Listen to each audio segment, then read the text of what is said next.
जय सिया राम।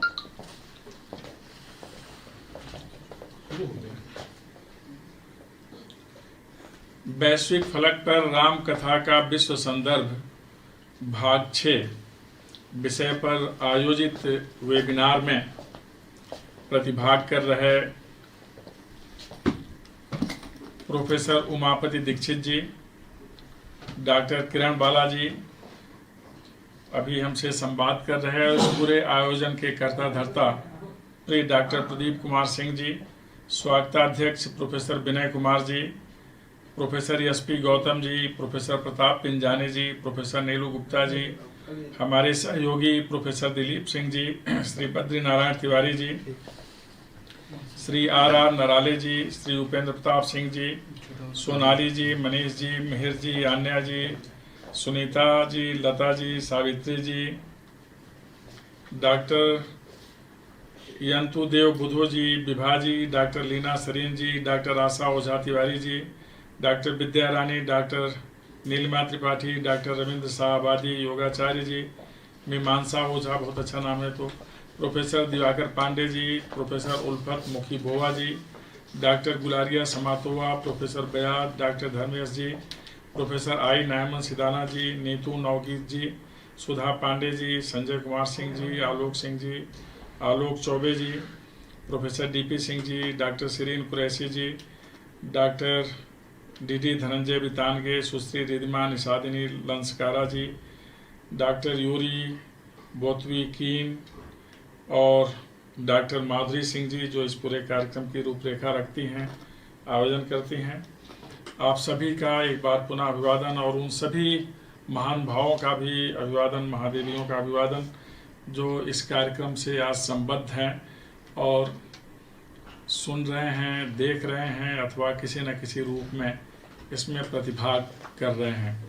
हमारे साथ बैठे हुए हमारे विशेष कार्य अधिकारी डॉक्टर एस.डी. त्रिपाठी जी, हमारे टेक्निकल टीम के सभी सदस्य जिसमें सुप्रिय दास, मिस्टर गौरव और कहीं दूर से जुड़े हुए मिस्टर गौरव एवं अन्य सभी, आप सभी को मेरी ढेर सारी शुभकामनाएं। और जहाँ भी प्रभु राम का ध्यान हो अथवा राम कोश की चर्चा हो तो सहज वह भाव उत्पन्न हो जाता है जिसमें आत्मा अपने को आत्म तीर्थ में उपस्थित पाती है और आत्मा का प्रक्षालन होता है। यद्यपि आत्मा सदैव शुद्ध है, लेकिन जब राम कथा, राम प्रसंग, राम कोश, रामायण का वर्णन होता है तो यह आत्मा अपने आप को धन्य मानने लगता है और इसकी धन्यता ही प्रभु से मिलन के मार्ग की सबसे बड़ी, जिसे कहते हैं, पहुंच का योग होता है।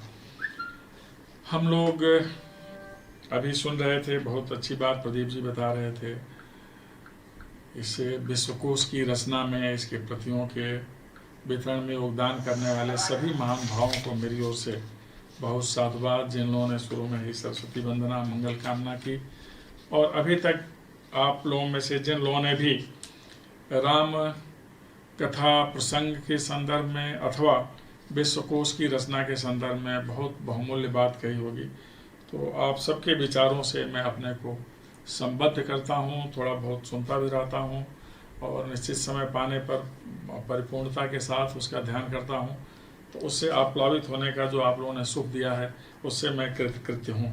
विशेषकर प्रिय प्रदीप जी के लिए मेरा बहुत अनुराग, बहुत स्नेह है, जो निरंतर इस भाव को जागृत किए हुए हैं कि राम की चर्चा सदैव हो, क्योंकि यह तो पूरा संसार ही इसी राम में सब जग जाने, करो प्रणाम जोर जुग पानी, पूरा संसार ही जड़ चेतन, पूरी प्रकृति, पूरा ब्रह्मांड, पूरी सृष्टि ही राममय है। इसलिए जब भी राम का ध्यान हो, राम का स्तवन हो, तो हम लोग वस्तुतः एक पुण्य लोक में रहने लगते हैं, एक पवित्र लोक में हो जाते हैं और बहुधा इस पवित्रता के बायस बनते हैं हमारे प्रिय प्रदीप जी। जहाँ तक राम कथा प्रसंग और रामायण विश्वकोश की बात है तो दुनिया में लगभग सभी देशों में प्रभु राम से संबंधित विवरण, प्रतीक चिन्ह अथवा अवशेष जिनमें रामत्व है विद्यमान है, इन ऐसे अवशेषों को जो स्तंभ के रूप में हैं, भित्ति चित्र के रूप में हैं, लोक कथाओं के रूप में हैं, लोक कहानियों के रूप में हैं, इनका संग्रह करना और उनको एक स्थान विशेष पर संकलित करके रखना, ये बहुत महत्वपूर्ण कार्य होगा। इससे न केवल विविध संस्कृतियों का समेकन होगा, अपितु ज्ञान की विविध धाराओं का भी एक स्थान पर मिलन होगा।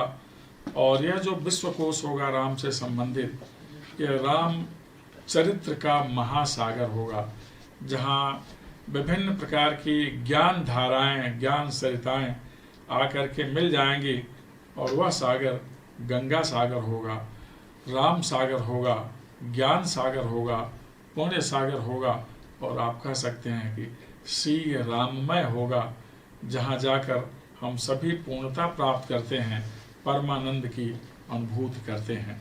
तो इस कार्य में लगे हुए सभी लोग धन्य हैं।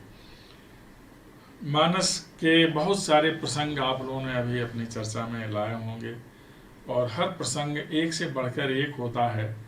कौन ज़्यादा उत्तम है यह कहना इसलिए कठिन है कि हर प्रसंग सर्वोत्तम है। सर्वोत्तम में उत्तम की तलाश करना यह उचित होता ही नहीं है, विचारणीय भी नहीं होता, और यह चर्चा का विषय भी नहीं बनता। आज मैं मानस में एक भक्त की पूर्णता किस तरह से होती है, इस पर थोड़ी मैं चर्चा करूंगा। भक्त वह होता है जिसके पास कोई अहंकार वृत्ति नहीं होती है। भक्त वह होता है जो केवल और केवल अपने आराध्य से मिलन चाहता है, सामीप्य चाहता है और उसका अनुग्रह चाहता है। भक्त वह होता है जो निरंतर अनुरक्त होता है। भक्त वह होता है जो अपने आराध्य के अतिरिक्त कोई भाव ही नहीं समझता, कोई भाव ही नहीं रखता और कोई भाव ही नहीं देखता। इसलिए उसका चिंतन सर्वत्र आराध्य के प्रति होता है, आराध्य के लिए होता है, और उसकी चित्तवृत्तियां आराध्य में ही निहित होती है। भक्त की पूर्णता के मुकाम तक पहुंचने के लिए कई केंद्र होते हैं। प्रथम केंद्र आस्था का केंद्र होता है।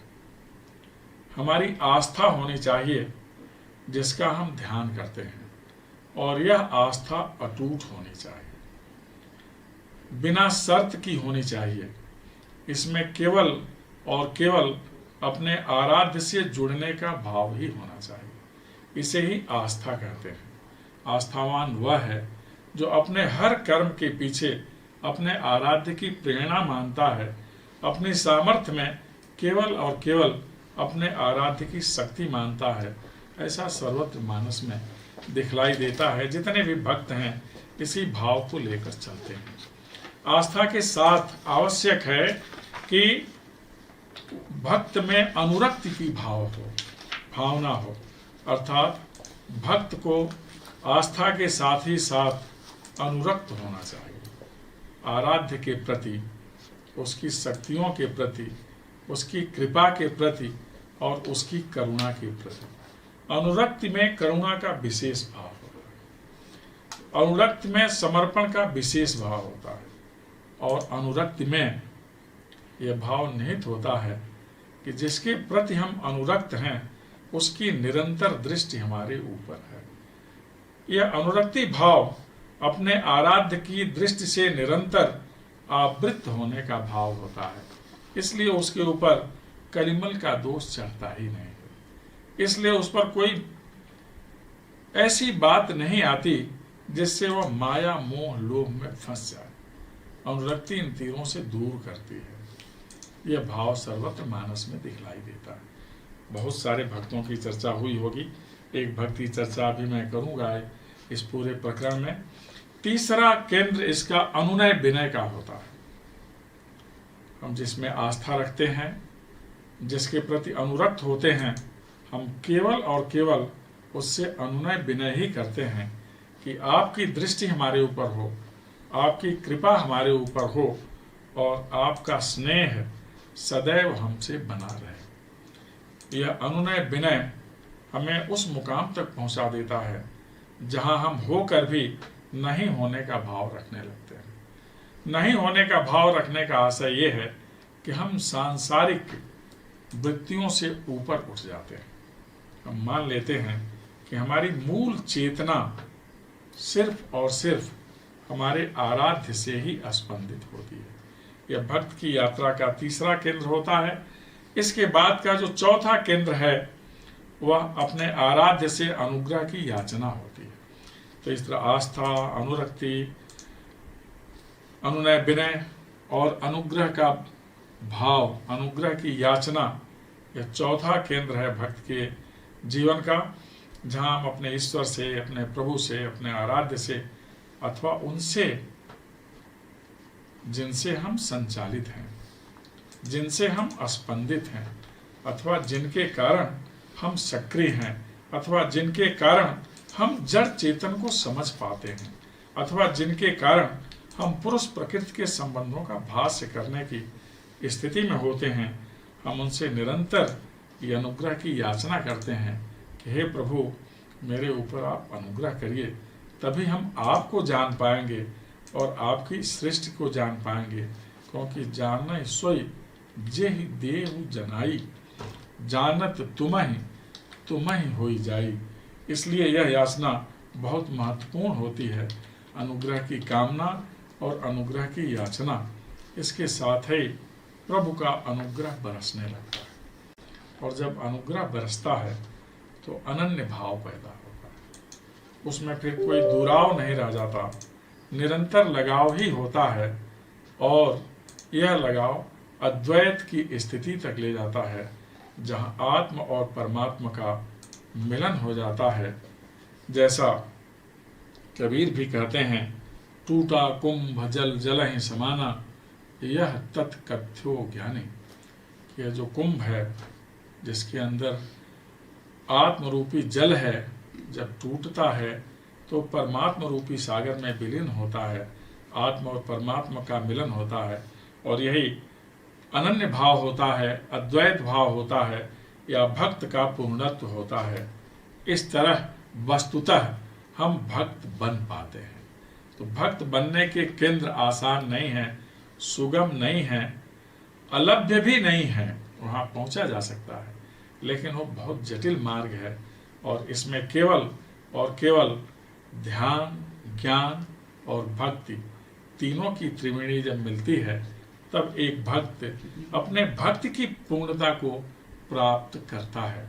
ऐसा मानस में कई जगह दिखता है, उल्लेख मिलता है, और उस उल्लेख की कड़ी में आज लखन लाल की चर्चा मैं थोड़ी आपसे करूंगा। लक्ष्मण जी जो सदैव प्रभु राम के साथ ही रहते हैं, इनके बारे में तो सबसे अच्छी लाइन है, आ धन लक्ष्मण बड़ भागी, राम पदार बिंदु अनुरागी।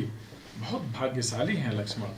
बहुत सारे भक्त का उल्लेख मानस में हुआ है, लेकिन लक्ष्मण जैसा कोई भक्त नहीं है, इसलिए वो सबसे श्रेष्ठ हैं, भाग्यशाली हैं कि उन्हें राम के पद का बंधन करने का निरंतर सौभाग्य प्राप्त है।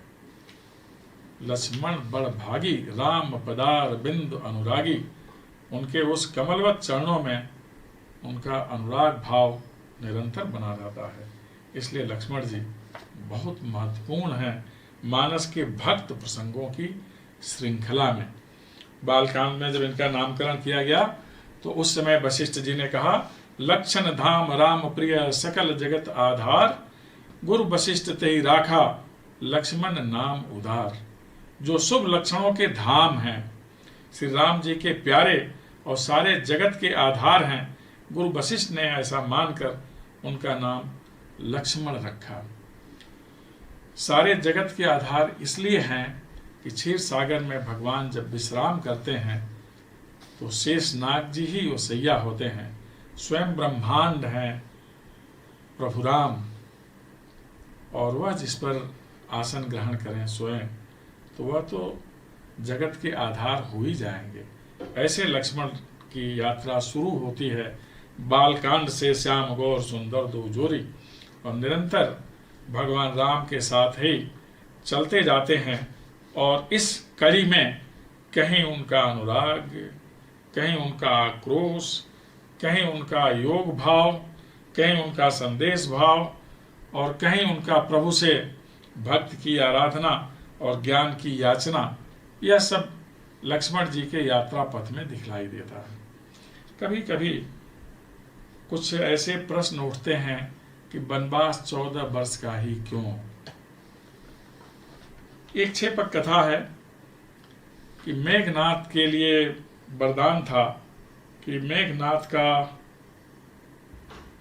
अंतिम प्रस्थान वही व्यक्ति करा सकेगा जिसने 14 वर्ष तक घोर तपस्या की हो, विशेष प्रकार की। वह कैसी? नींद नारि भोजन परिहरहें 14 वर्ष तपस्या करहें, कि जिसने नींद का परित्याग कर दिया हो, नारी का परित्याग कर दिया हो, भोजन का परित्याग कर दिया हो और 14 वर्ष तक निरंतर तपस्या की हो, ऐसा व्यक्ति ही मेघनाथ जो इंद्रजीत है वह भी भक्त है, तो उसके समापन का कारण ऐसा भक्त ही बन सकता है। इसीलिए लक्ष्मण जी प्रभु राम के साथ वन गमन में होते हैं और बहुत कुछ कहते चलते हैं, बहुत कुछ व्यक्त करते चलते हैं, बहुत कुछ पूछते चलते हैं, और अंत में एक पड़ाव ऐसा भी आता है जब अनन्यता प्रस्फुटित होती है, जब वह प्रभु राम के जंघे पर सोए हुए होते हैं। ऐसे लखन जी हैं।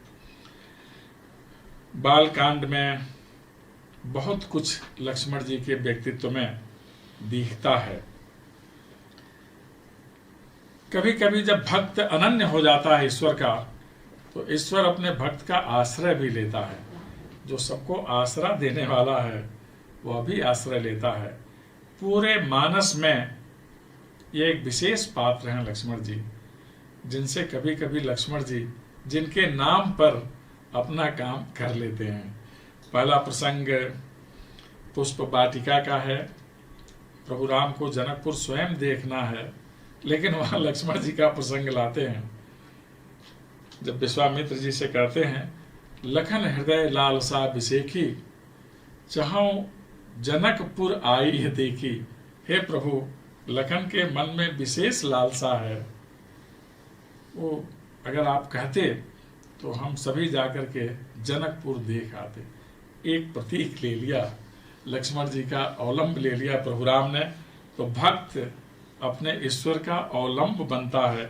यह अवलंब भाव है लक्ष्मण जी का जो दिखलाई देता है जनकपुर के निरीक्षण में, फिर पुष्प वाटिका में राम के साथ होने पर, और विशेष करके जब यह अनन्य भाव आता है तो एक अद्भुत भरोसा उत्पन्न हो जाता है कि मैं जो चाहूं कर सकता हूं, जो चाहूं कह सकता हूं, क्योंकि हमारे ऊपर तो ईश्वर की विशेष कृपा है। और जब प्रभु राम की कृपा हो तो लक्ष्मण जैसा भक्त क्या नहीं कर सकता, क्या नहीं कर सकता। जब जगत जननी मां सीता के स्वयंवर में सारे राजा उस समय विद्यमान जितने थे सब हार गए, तो उस समय विदेह, यद्यपि उन ज्ञाता ज्ञान और ज्ञेय के ऊपर है, सब कुछ दिखता है, विदेह को पता है कि सीता क्या है, लेकिन ऐसे में कहा कि लगता है कि यह धरा वीर विहीन है। और वह फिर को जब भगवान से अनन्यता का भाव आता है कि लक्ष्मण जी की तरह संवाद करता है भक्त। जब विदेह कहते हैं धनुर्यज्ञ के समय राजाओं से, तजहु आस निज निज गृह जाहू, लिखान विधि वैदेह विवाहु, तो तुरंत तो लक्ष्मण जी उस समय आक्रोश में आ जाते हैं कि जहां रघुकुल परंपरा के पोषक बैठे हों वहां इस प्रकार की बात नहीं की जाती कि धरा वीर विहीन है। अगर प्रभु राम आदेश कर दें तो जो राउर अनुशासन पाऊं, कंदुक एवं ब्रह्मांड उठाऊं, यह कहने के पीछे भी भाव था। यह धनुष साधारण धनुष नहीं है, जो शिव धनुष है यह ब्रह्मांड है आपस में। और अगर भगवान राम की अनुमति मिल जाए तो कंदुक की तरह से इसे उठाया जा सकता है। एक और भी आक्रोश व्यक्त किया लखन जी ने, जब धनुष टूटने के बाद प्रभु राम जी के द्वारा भगवान परशुराम का आगमन होता है और अपना आक्रोश व्यक्त करते हैं, तो उस समय थोड़ा चिढ़ाने का भाव भी रखते हैं लक्ष्मण जी। भक्त को जब अपने ऊपर ज़्यादा भरोसा हो जाता है और कोई प्रतिस्पर्धी सामने दिखता है तो उसकी आलोचना करने में विलंब नहीं करता, और ऐसे में वो बोलते हैं कि आप तो अपने ही मुख से अपनी प्रशंसा कर रहे हैं, अपने मुँह तुम आपन करनी, बार अनेक भांति बहुबरने, यहाँ कुमड़ बतिया कोई नाई, जे तर्जनी देख मर जाही। परशुराम जी कि यहाँ कोई ऐसा नहीं कि आप उंगली दिखलाएंगे और अचेत हो जाएगा, आप अपने को पहचानिए। फिर प्रभु राम का संदेश, लक्ष्मण जी की समझ, परशुराम जी का संतुष्ट होना, और फिर लक्ष्मण जी की यात्रा आगे बढ़ती है। अयोध्या कांड में प्रवेश करते हैं। अयोध्या कांड में पहुंचते ही भक्त का वह स्वरूप दिखलाई देता है लक्ष्मण में जो विरल है। एक ही साथ ज्ञान, वैराग्य और भक्ति रस से वह पूर्ण हो जाते हैं। जब भगवान राम, माँ सीता निषाद के साथ आगे बढ़कर रात्रि में धरा पर विश्राम करते हैं तो निषाद को कष्ट होता है और वह अपना कष्ट व्यक्त करता है। रामचंद्र सो पति वैदेही, सोवत महि विधि बामन केहि, सिय रघुबीर की कानन योगु, कर्म प्रधान सत्य कह लोगु। कि जिसके साथ प्रभु राम जैसा पति हो, सिय रघुबीर की कानन जोगु, और ये सीता राम क्या बन जाने योग्य हैं। ऐसा भाग्य प्रबल है लोगों का कहना, लगता है सत्य है। राम के समान पति होने पर भी धरा पर सोना पड़ा मां जानकी को। विधाता किसकी विपरीत नहीं हो सकता। आगे उसी क्रम में निषाद ने कहा कि मां कैकेयी ने क्या कर दिया। जैसे ही मां कैकेयी का शब्द सुना लक्ष्मण जी ने, तो उन्होंने भक्ति की पराकाष्ठा की अभिव्यक्ति कर दी और कहा, जो लक्ष्मण जी अभी परशुराम जी के साथ आक्रोश भाव में थे, जनक जी के साथ उनकी उक्ति पर थोड़ा आक्रोशित हो गए थे, वह अमृत वाणी की वर्षा करने लगे। अमृत वाणी किसे कहते हैं? जिसमें ज्ञान हो, भक्ति हो, वैराग्य हो, तीनों का समेकन हो, तो ऐसी वाणी को अमृत वाणी कहते हैं। और उन्होंने निषाद को संतुष्ट किया ज्ञान की बात करके। बहुत अच्छी बात होती है। बोले लखन मधुर मृदु बानी, ज्ञान विराग भगति रस जानी, कौ न काउ सुख दुख कर दाता, निज कृत कर्म भोग सुन भ्राता। सब अपने अपने कर्मों का भोग करते हैं, कोई किसी को सुख या दुख देने वाला नहीं होती। एक संदेश देते हैं लक्ष्मण जी कि आप सत्कर्म करिए तो अच्छा ही होगा। अब प्रश्न ये है कि क्या मां जानकी और राम को कर्मों के बंधन में बांधा जा सकता है?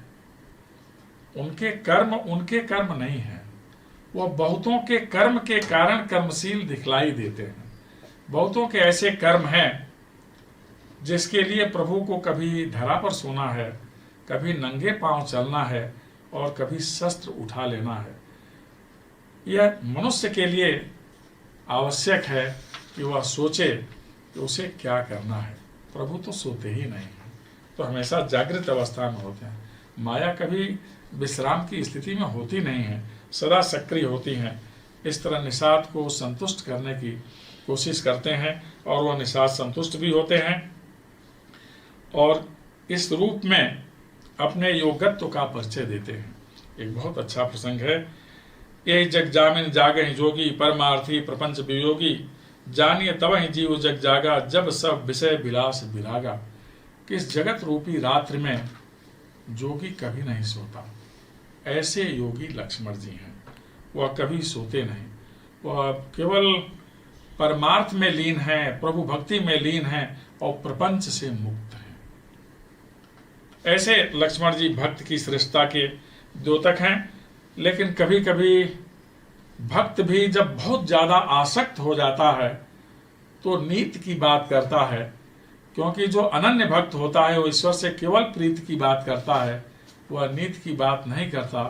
भरत जब चित्रकूट में आते हैं प्रभु राम से वंदना करने, निवेदन करने, तो उस समय लखन जी ने नीति की बात की थी, जिस पर हम लोगों ने कल चर्चा कर लिया था इसके पूर्व वाले प्रसंग में, इसलिए अब नीति की चर्चा नहीं करनी है। फिर आगे जब वो बढ़ते हैं तो अलग अलग प्रसंग आते हैं, और भक्त जब अनुरक्त होकर अविभक्त होने की स्थिति में आता है तो फिर जिज्ञासु हो जाता है। पंचौटी में जब अरण्यकांड के अनंतर प्रभु राम आमोद की मुद्रा में है, कुछ सोचने और चिंतन की वृत्ति से ऊपर उठकर सहज भाव में है, तो लक्ष्मण जी उनसे कुछ प्रश्न करते हैं। हे प्रभु, ज्ञान क्या है, वैराग्य क्या है, ईश्वर क्या है, जीव क्या है, भक्ति क्या है, और वह रास्ता बताइए, मोह क्या है, माया क्या है। हमें तो वह रास्ता बताइए जिससे निरंतर आपके चरणों में प्रीति होती हो, शोक दुख भय मोह लोभ यह सब विनष्ट हो जाता हो। इस पर प्रभु राम ने बहुत विस्तार से उनको ज्ञान दिया, जिसमें एक लाइन बहुत ज़्यादा मायने रखती है। मैं और मोर तोर तय माया, जय बस कीन है जीव निकाया। यह मेरा है, तुम्हारा है, यह मेरे लिए है या तुम्हारे लिए है, यह सब माया के अधीन स्थिति है, और इसी में पूरा ब्रह्मांड निवसता है, रसता है, गतिशील दिखलाई देता है, और जगत के प्रपंच होते हैं। इनसे मुक्त होना ही भक्ति का भाव है, और यह प्राप्त करने के बहुत सारे रास्ते हैं जो क्रमशः प्रभु राम ने लक्ष्मण जी को बताया। और इस तरह भक्त की यात्रा आगे की तरफ बढ़ी। किष्किंधा सुंदर कांड आया। भक्त जब बहुत ज्यादा ईश्वर में लीन हो जाता है तो एक ही चीज की मांग करता है कि प्रभु मेरे लिए क्या आदेश है, क्योंकि भक्त ईश्वर को शर्त में नहीं मांगता, वह स्वयं उसके प्रेम में बधा होता है, उससे लगाव में बधा होता है, और इसलिए एक ही मांग करता है, प्रभु मुझे आदेश प्रदान कर। हनुमान जी भी आदेश मांगते हैं, राम जी लक्ष्मण जी भी आदेश मांगते हैं, इसलिए दोनों एक दूसरे को भाई भी कहते हुए चलते हैं। जब सुग्रीव विलास करने लगे तो प्रभु राम से उन्होंने कहा कि मुझे आदेश दें कि सुग्रीव को जाकर समझाऊं, और फिर जाकर समझाया भी, और सुग्रीव तत्काल फिर अभियान के लिए तत्पर हुए। और इसी तरह जब समुद्र के किनारे बैठना हुआ और भगवान राम ने विभीषण की बात मानकर अनुरोध किया सागर से कि मुझे आप पथ प्रदान करें अथवा उपाय बताएं, तो उसके उस क्रम में लक्ष्मण जी ने ऐसा कहा, कातर मन कर एक अधारा, दैव दैव आलसी पुकारा। अर्थात भक्त उस सीमा पर पहुंच जाता है कि ईश्वर से बराबरी का संवाद करने लगता है। हे प्रभु, आप तो सर्व समर्थ हैं, और यह स्वभाव तो ऐसे लोगों का है दैव दैव पुकारने का जो बहुत लचर और कमजोर होते हैं।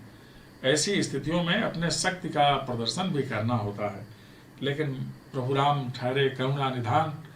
पहले जब सारे रास्ते अपना लिए जाएं करुणा के, सहयोग के, और इस रास्ते से बात नहीं बनती है तो फिर सामर्थ्य का प्रदर्शन किया जाए, ऐसा भी कहते हुए चलते हैं लक्ष्मण जी राम से। यह भक्ति की पराकाष्ठा है, जिसमें भक्ति कोई सीमा मानता ही नहीं है। लंका कांड में प्रवेश, और लक्ष्मण जी को शक्ति बाण, जिसे माना गया कि अब यह रामायण का एक टर्निंग पॉइंट है, कि जहाँ पर भक्त उस मुकाम पर पहुँच जाएगा कि जहाँ भगवान उसे अपने गोद में रख लेंगे। राम के गोद में पहुँचना यह आज तक किसी भक्त के लिए संभव नहीं हुआ। यह मात्र लक्ष्मण लाल जी के लिए संभव हुआ। शक्तिबाण लगने पर जब धराशायी हुए, फिर हनुमान जी उन्हें लेकर के राम जी के पास आए, और संजीवनी बूटी की तलाश में वह हिमालय गए, और यहाँ रात्रि का प्रहर क्रमशः बीतने लगा, तो अपने जंघे पर रख करके उनका सिर, राम जो मायापति हैं, राम जिन्हें पता है कि लक्ष्मण मर नहीं सकते, शिव जी भवानी से कहते हैं, हे पार्वती जी, लक्ष्मण का युद्ध में गिर जाना, मेघनाद द्वारा आहत हो जाना, ये बहुत आश्चर्य की बात है। जिनकी स्तुति निरंतर देव, नर, किन्नर, मुनि, साधक करते रहते हैं, जिनके फूंक मात्र से 14 भुवन जलकर नष्ट हो सकते हैं, ऐसे लक्ष्मण जी धरा पर गिरे हुए हैं। इसकी माया तो सिर्फ राम ही बता सकते हैं, अथवा वह जान सकता है जिस पर प्रभु राम की कृपा हो। इस स्थिति में वह क्यों गिरे हैं, यह वह भाव है जो केवल लक्ष्मण को प्राप्त होना है कि प्रभु की गोद में सोना यह दुर्लभ योग है, ऐसा सुना नहीं गया आज तक। और लक्ष्मण उसमें सोए हुए हैं, विश्राम कर रहे हैं, और राम दुनिया को अपना विलाप सुना रहे हैं और लक्ष्मण के बारे में अपने भाव सुना रहे हैं। सुत बित नारी भवन परिवारा, होत जात जग बारंबारा, मिलहि न किंतु सहोदर भ्राता, यह विचार जिय जाग होता था। सब कुछ संसार में हो सकता है, लेकिन लक्ष्मण जैसा भाई इस संसार में दुर्लभ नहीं। हे लक्ष्मण, यह विचार करते ही तुम जग जाओ, क्योंकि बिना लक्ष्मण के राम खड़े कहाँ होंगे, विष्णु सोएंगे कहाँ। भगवान विष्णु बहुत दिनों तक हमेशा शेष नाग पर विश्राम करते हैं।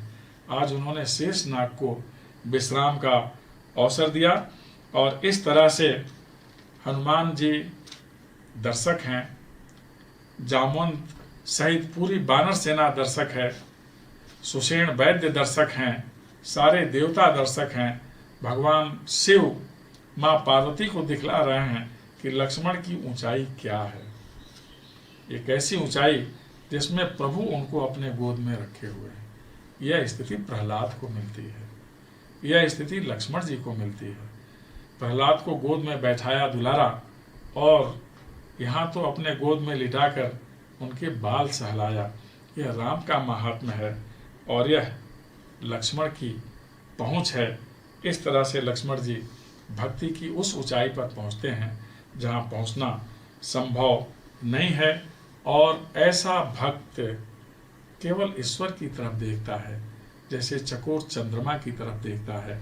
एक पुनः अंतिम प्रसंग, अयोध्या में भगवान राम ने काल को कह रखा था समय होने पर बता देना, क्योंकि कभी कभी धरा पर ऐसे कार्य हो जाते हैं जिसमें यह विचार करने का समय नहीं मिलता कि समय पूरा हुआ कि नहीं हुआ। तो ऐसे में आकर संकेत देना, कथा मिलती है इस तरह की। फिर ऐसा कहे कौन प्रभु राम से कि समय पूरा हो रहा है, तो इसके लिए दुर्वासा को अधिकृत किया गया कि जब आप आएंगे तो मान लिया जाएगा कि कल यह पल आने वाला है। जब समय मिलने आया समय के स्वामी से अर्थात राम से, तो राम जी ने लक्ष्मण से कहा कि लक्ष्मण निगरानी करना, कोई हमारे उस कक्ष में ना आए जहाँ समय से मेरा संवाद होगा, और अगर कोई आ गया तो मेरे आदेश का उल्लंघन होगा, और फिर इसकी सजा हमारा तुम्हारा बिछोह होगा। लक्ष्मण जी रखवाली करने लगे, लेकिन राम ने स्वयं समय निर्धारित कर रखा था।